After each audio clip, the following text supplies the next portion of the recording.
right now. No amazing dinner today. Yes, I went to the pool. Yee. I love the pool. I was having fun, moving, flexing. I was like, oh my god, this is so good for my back. Oh, my muscles were in function. Ooh, thank God. Then I had my dinner. What did I have for dinner? I had chicken. I had skewer chicken. That's good. Was good. Was good.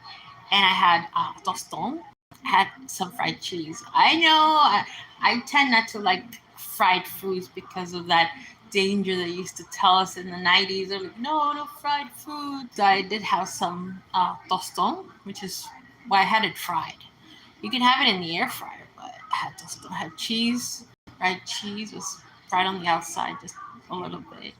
And I had some churros. Oh my god, I love churros. Just like Spain, there's a restaurant here called Charles Broil, something like that. Charles Broil, Charles Broil. Well, it's something like in the Mall of the Americas, and you can have churros with chocolate milk for breakfast. Oh my goodness. That's very that's known in like Madrid and parts of Spain. It's a famous thing. But churros is more of um the African and American how do I put it these are plant voyages that have come from Africa to the eastern coast of the United States, and it's very famous all over the world, but mostly the Atlantic Ocean. So you do even have a province of a country that is called yuca, and the churro is made from yuca flour. So I love yuca flour. I've cooked with it. I've made like kind of like dumplings, but they're more like biscuits or something because it's flour, right?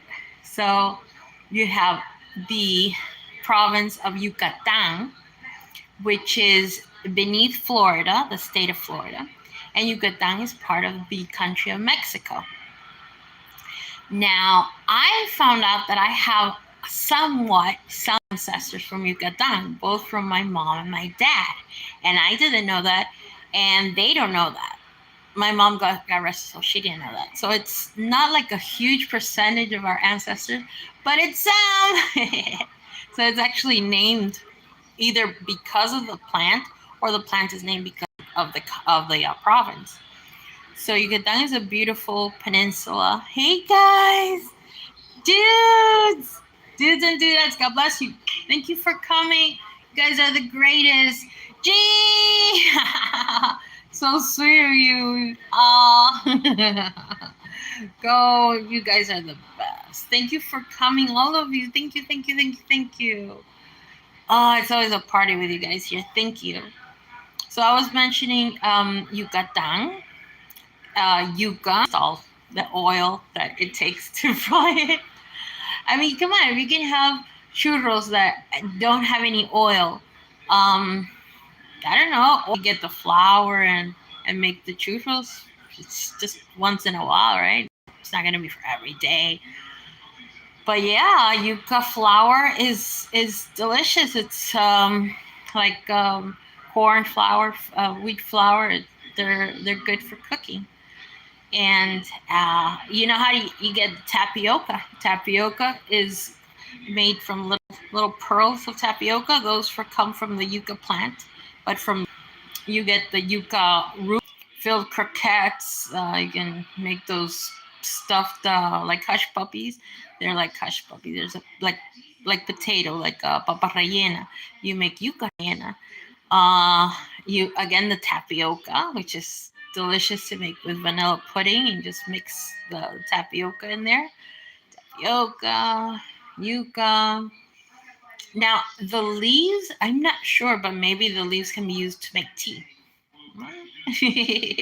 So how are you guys doing? You're my biggest fan, Cynthia. You're so sweet. Thank you, sweetheart. Bless your soul. What do you like most? My books on poetry, or my songs, or my videos? I hope you're listening to my songs. I got them on YouTube. YouTube Music. It's gonna be 315 Productions. That's what I named. That's what I named the playlist, and I listened to it. So that's why I can put it up there and say, well, you guys like it, great, because we can enjoy it. Uh, you're so cute. Oh, Caitlin, you're so cute with your beautiful words. Oh my God, you guys have the most amazing souls. Mwah. Beautiful people. Oh my God. You do? You like my songs, my playlist? I'm so happy, sweetheart. I hope you'll sing them in karaoke. You can always copy paste the lyrics from, like a, what is it called, screen print, and or print screen, and get the lyrics down, and just practice them all whenever you can, and have fun with it. I'm glad you like them, sweetheart. And if you can do it with other people, like in like a volunteer or event, or with kids, or with grown-ups, I don't know, friends, family, parties, parties. I love parties, guys. You can always invite me when you have a party. When I have a party and I can invite you guys, and I'm gonna tell you if that can happen. How cool! I mean, it's gonna happen one day. We're gonna have a big party. We're gonna have a big party. Yeah. The important thing is to be together. This is a party too. This is a party, guys. Yeah. I mean, you guys are bringing so many good vibes. May God bless you. God bless you too, Cynthia. God bless all of you guys. Thank you so much. Yeah, yeah, yeah, yeah, yeah, yeah, yeah, yeah, yeah, yeah. Parties. I love party, guys. I love respecting your space. I like respecting your art. I like respecting your voice. I like respecting you. And that's how you have a party. You respect each other. You join in, you have fun, you laugh a little, you laugh a lot actually, and that's a great party. That's a great party when you don't take things too seriously. You take things more with taste and comfort and joy. Yeah, definitely a lot of joy. Your birthday's on November 22. I mean, November 2nd. How cool! That's great, Cynthia. Oh my God, my grandpa was a Scorpio too. God bless him. Fiery people, you guys are fiery. Such a sweet man, Grandpa. God bless his soul. Cynthia, you're gonna have a great birthday. Oh my God, November 21st. I mean, November 2nd. I can't forget it. I gotta write it down or something. November 2nd, November 2nd, November 2nd. Cynthia, oh my God. Yeah, we gotta do something, girl. Wow. Said hi. Yeah. I'm not sure how I got here, but you see, Texas. All right, Texas. I'm a Western girl too. I was born in LA. My God, Texas. Always a big hug for our Lone Star. Oh my God, West, the West, yeah, nice. Texas. Oh my God, yeah. The styles, the boots, the music, the people. Oh yeah, Texas. My little brother, one of them studied in Texas.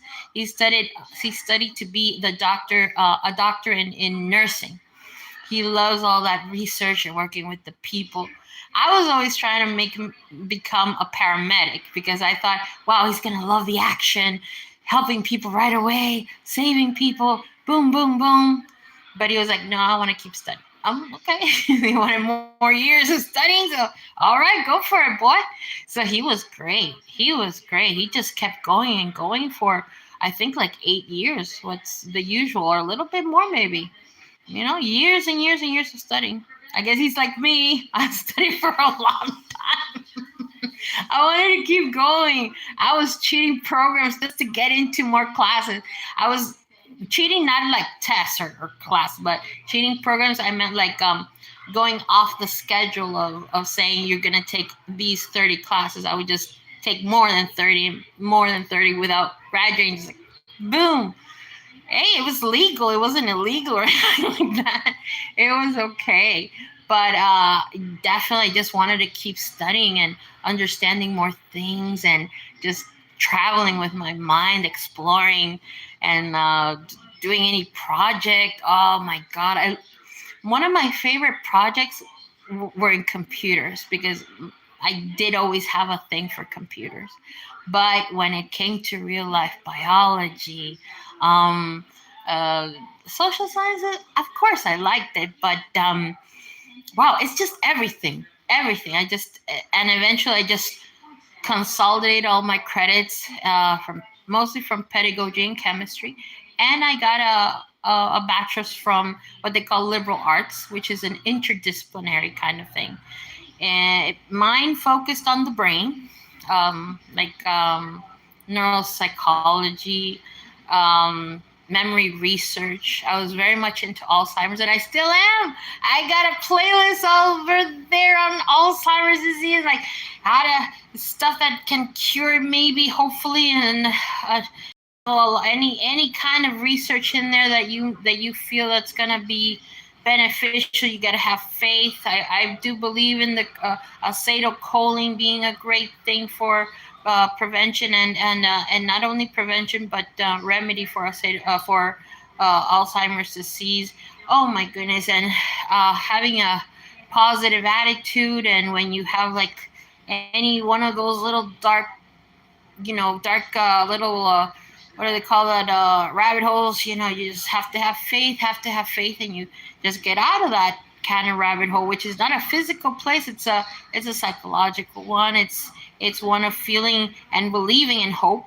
And I always say, God is love. God is love. God is love. No matter how many people tell me what's your religion or anything like that, I go and think, I don't want to get into the taboo. The taboo, we've all got into the taboo of talking about relations, talking about religion, and talking about politics. Those three taboos really get us into just a lot of wordplay.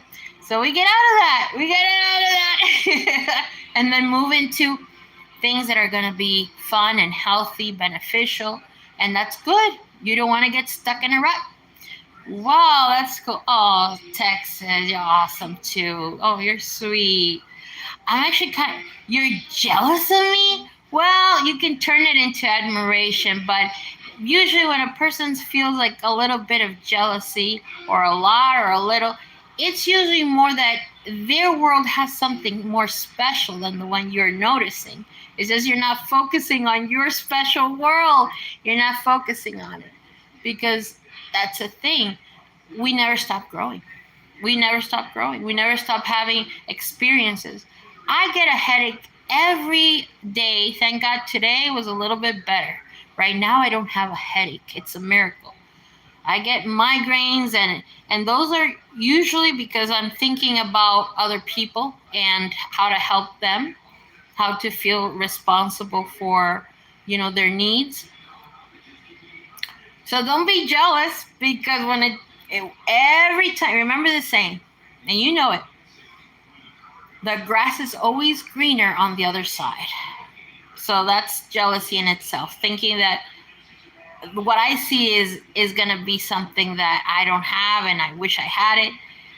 Girl, if you see anything good on the screen, whether it's something you see from my videos or wherever, that's actually in you. That is in you. So no need to be jealous. It's already in you. Yeah, whatever you see good, it's because it's already in you. That's why you can see it. That's why you can perceive it. That's why you can sense it, because it's already in you. So it's actually more in you because you're the one who's absorbing it than the actual object of illusion that you are perceiving as something, admirable or, desirable. But it's in you. No need to be jealous. The grass is always greener because that grass is actually in you. So there you go, Cynthia. Not an issue of anything but your own, you know, whatever you like. It's whatever you like. It's in you. It's your art. It's your way of seeing things. It's yours. I once had a dream at night that I had a huge kind of jealousy. And it was a dream, of course. It wasn't real. there was this Supergirl with the suit and everything, and she kept jumping. I couldn't see her face much or a little bit, and she kept jumping and jumping. And I was thinking, okay, I was jealous of her role.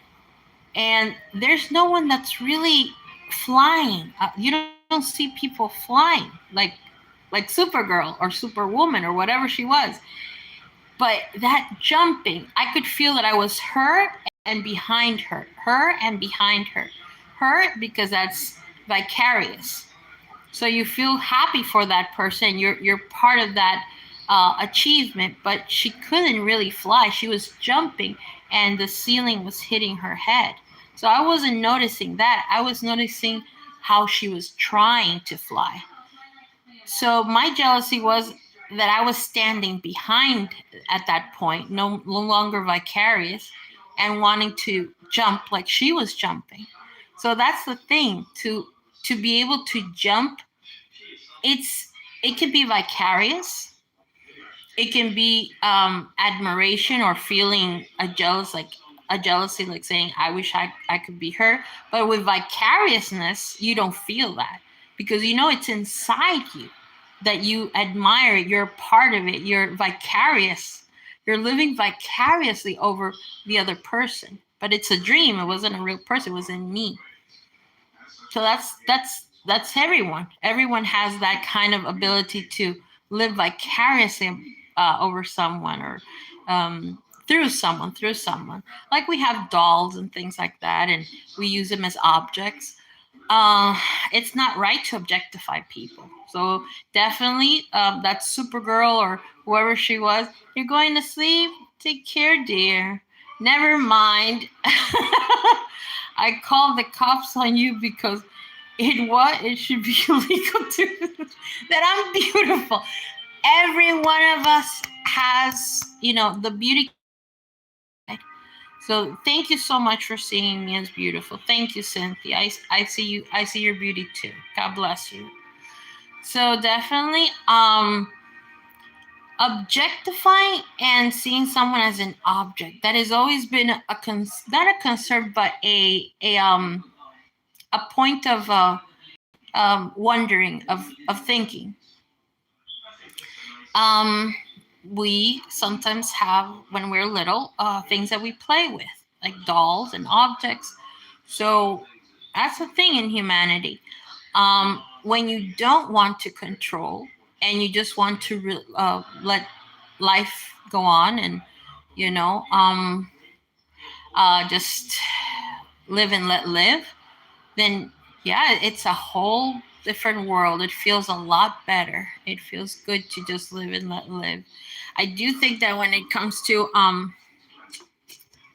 your children and your pets and your grandparents, um, people that you are at that moment in charge of, not that you imagined it, but that you are in charge of, then yeah, that's a different story about protecting, but protecting kindly, not overprotecting, just protecting kindly.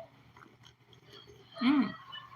Oh my god, I just had some little something sweet to taste. Wasn't too twist, but it was bittersweet. So the ideas of, okay, I want to share a dream. A dream. I had a dream a long, long time ago. I would say 30 years ago, something like that, in the 90s. Cynthia, and you guys, so sweet, all of you. There were these people in my neighborhood in the dream that I never met before, and they seemed like ghosts of each home, because they just seemed like people that were just no longer there. So who or what they were in me, I don't know. But I visited them, and at one point they all created this human wall on the street. They just united all together in a friendly way. And they had this beautiful positive energy. And I felt like I jumped over them. And they, in their energy, they pushed me out, like up. like helping me. They were helping me get up, waking up. Wasn't that a beautiful dream? That in a way is like they acted in a selfless way, and like maybe a vicarious way if they're in me, and they wanted to wake me up so I could live, and they could help me live and become a part of me. You guys are a part of me, and I'm a part of you too. So I hope to be a good part of you, and a part that you'll never obsess with, always rely in positive resource with, and you know, yeah, super cool, Cynthia. Super cool is you. Is you, sweetheart. Have a good night, dear, and thank you again for coming. Hope you'll come back another day too.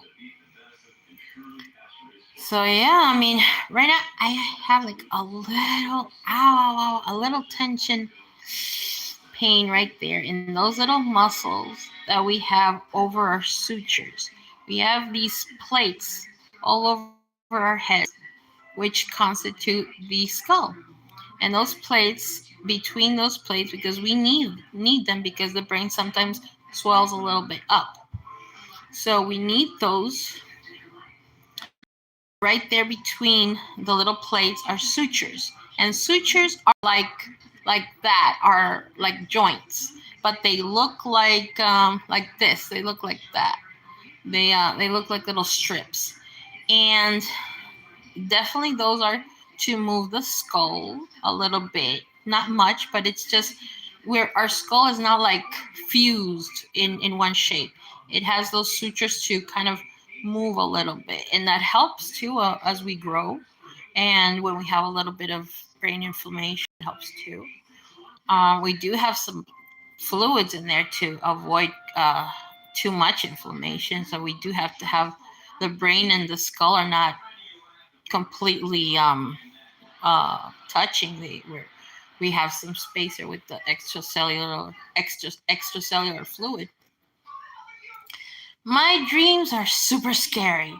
Oh, I've had those, girl. My name's Celia, so Mary Shelley, right? My dreams are super scary. So one time I saw the boiled one, and he was coming at me, and I was losing my family. Was crying to my mom for weeks. Uh, Hopefully you've had a good life, and hopefully you can kind of focus your glasses on a pink, what they call it, rosy pink glasses, and a good life. And it sometimes fluctuates our memories and our perception of our memories, but hopefully you're having the positive part. But I've always noticed that when it comes to things that are a fright, they're more of like a jolt to keep us from getting bored, or from maybe some feelings of just maybe some deficiencies like sunlight or orange products, vitamin C. Why do we really get nightmares? There's a movie called Monkey Bone. Not for children. It's for adults, because it does have some, maybe some teenagers can see it. I don't know the age level, but it does have some innuendos of sensuality. So it's a comedy. It's a nice comedy, but it does mention nightmares to be a way of waking a person up, because you can imagine if you are having a nightmare, what do you want to do? You want to wake up. You don't want to stay sleeping.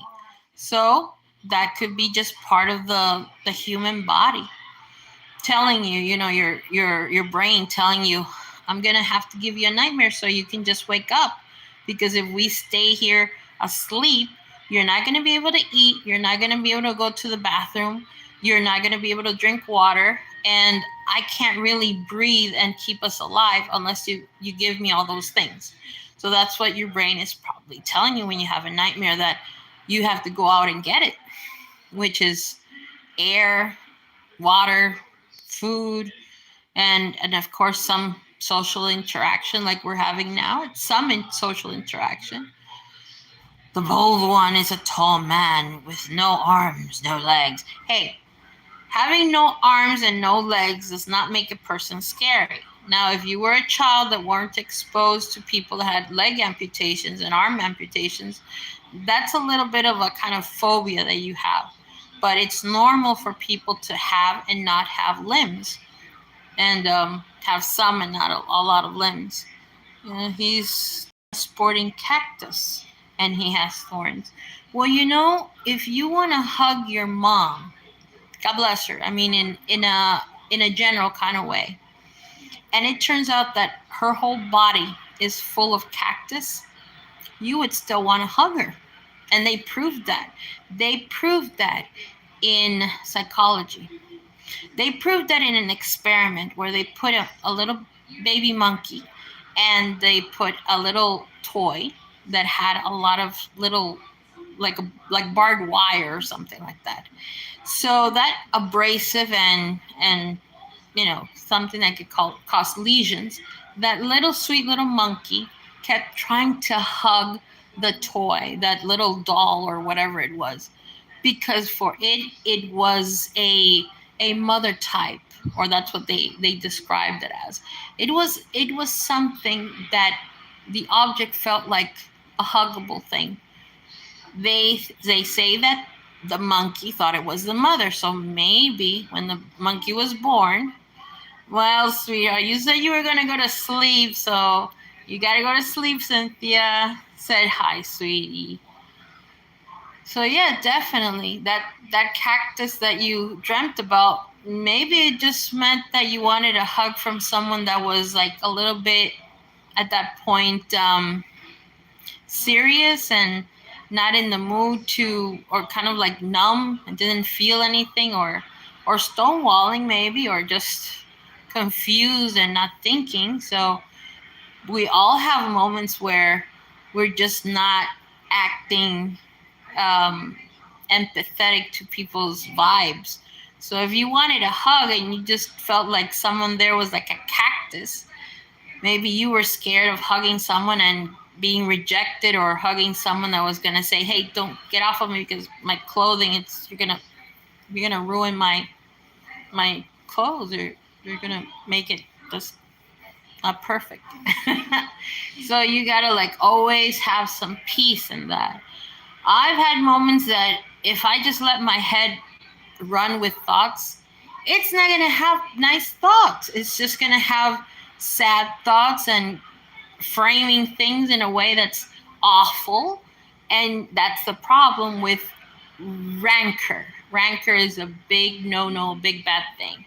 And reproach is part of rancor too. That's where you're so furious that you just want to reproach the person or the thing or the group or whatever that did you the harm. So it's it depends on what life really presents as the correct thing. But usually when it's not going to be that the person is going to be hurting someone severely,